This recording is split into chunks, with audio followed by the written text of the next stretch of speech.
FIFA বিশ্বকাপ 2026-এ আজ মুখোমুখি হচ্ছে ইউরোপের দুই শক্তিশালী দল স্পেন ও বেলজিয়াম। এটি শুধু দুইটা দলের লড়াই না, এটি দুইটা ভিন্ন ফুটবল দর্শনের লড়াই। একদিকে বলের দখল, ধৈর্য আর পাসিং এর লড়াই, আর অন্যদিকে গতি ও দ্রুত কাউন্টার অ্যাটাকের লড়াই। তাহলে কোন কৌশল সফল হতে পারে, চলুন দেখে নেওয়া যাক। এই বিশ্বকাপে স্পেন এখনো পর্যন্ত দুর্দান্ত ছন্দে রয়েছে। কেপ ভার্দের সাথে তারা 0-0 গোলে ড্র করার পর সবাই ভেবেছিল যে শিরোপার দাবিদার হয়ে বিশ্বকাপে খেলতে এসে স্পেন হোঁচট খেলো, কিন্তু পরের ম্যাচ থেকে স্পেন কিন্তু ঘুরে দাঁড়িয়েছে। এখন পর্যন্ত স্পেন একটা সিঙ্গেল গোল হজম করে নাই। আর আমরা কিন্তু তিনজন অল ক্লাস গোলকিপার দেখতে পাই ওই দলে, বাট খেলাচ্ছেন কাকে?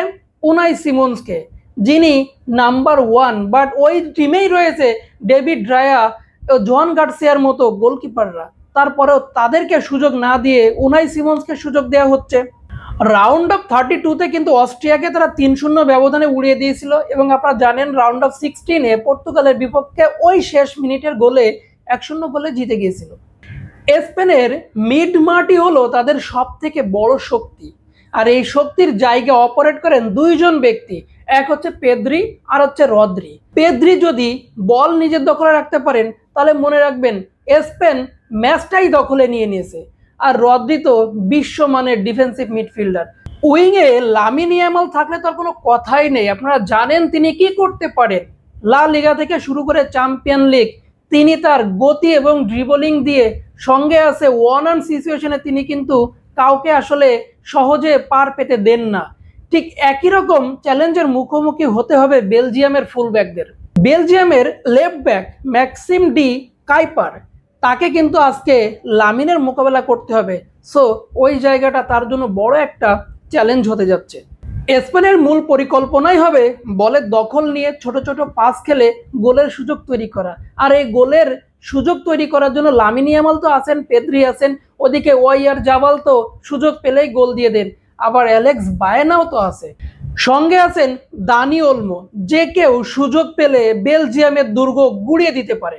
যদি স্পেন শুরু থেকে এগিয়ে যেতে পারে তাহলে বেলজিয়ামের জন্য কামব্যাক করা সো টাফ।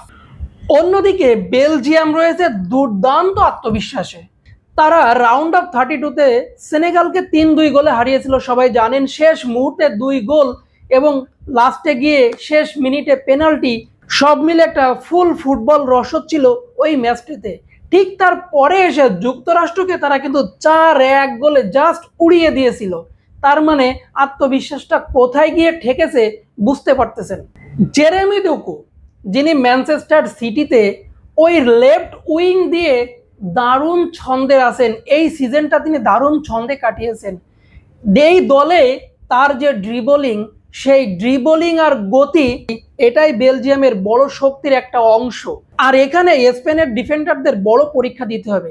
যদি স্পেনের ডিফেন্ডাররা একটু সামনে আগিয়ে খেলতে যায় তাহলে দোকুই হতে পারে বেলজিয়ামের জন্য ট্রাম্প কার্ড। বেলজিয়ামের আরেকজন স্ট্রাইকার আছেন লোয়েস অপেন্দা, তিনি ওই ডি বক্সের মধ্যে কতটা বিপজ্জনক সেটা আপনারা ভালো করেই জানেন। তিনি আজকে কুবার্স এবং লাপোর্তাকে বিপদে ফেলতেই পারেন, কারণ তিনি একটু সুযোগ পাইলেই গোল দিয়ে দিতে পারে। সেই জন্য এই কুবার্স এবং লাপোর্তার কাজই হবে এই অপেন্দাকে থামানো। বেলজিয়ামের মূল লক্ষ্যই হবে বল দখলে না গিয়ে তারা দ্রুত ট্রানজিশনের মাধ্যমে গোল আদায় করা, কারণ তারা জানে যে বল দখল লড়াইয়ে কখনো স্পেনের সাথে আমরা পারবো না। ফিফা বিশ্বকাপ 2026-এর বেলজিয়াম বনাম স্পেনের ম্যাচে 4টা কি পয়েন্ট আছে। নাম্বার 1, পেদ্রি বনাম বেলজিয়ামের মিডফিল্ড। নাম্বার 2, লামিন ইয়ামাল বনাম বেলজিয়ামের লেফট ব্যাক। নাম্বার 3, জেরেমি দোকু বনাম স্পেনের রাইট ব্যাক। নাম্বার 4, লুইস অপেন্দা বনাম স্পেনের সেন্টার ব্যাক। এই 4টা কি পয়েন্টই হচ্ছে সবার লক্ষ্য থাকবে, কারণ এই জায়গায় ব্যাটেলগুলো আজকে আমরা দেখতে যাচ্ছি। তাছাড়া ছোট করে এখানে একটা জিনিস বলতে হয় যে সেট পিস, দুই দলই কিন্তু সেট পিসে দুর্দান্ত। তার মানে সেট পিসও হতে পারে এই ম্যাচের টার্নিং পয়েন্ট।